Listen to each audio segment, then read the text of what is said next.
ইয়াত ন এই যোৱাবাৰ ধৰা আগতে হাতী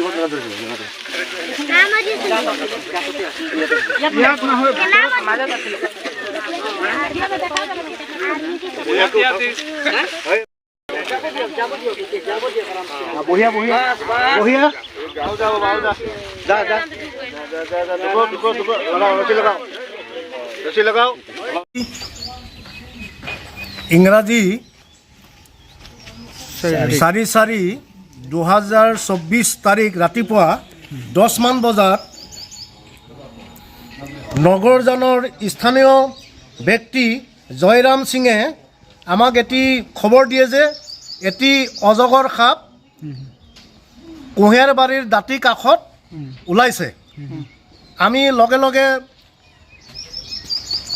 অজগৰ সাপটো উদ্ধাৰ তথা ৰেস্কিউ কৰিবলৈ যাওঁ আৰু অজগৰ সাপটো ৰেস্কিউ কৰি লৈ আহোঁ আৰু আমি জয়ৰাম সিঙৰ দোকানত অজগৰ সাপটো কাটাত জোখোঁ 7 কেজি 200 গ্ৰাম ওলায়।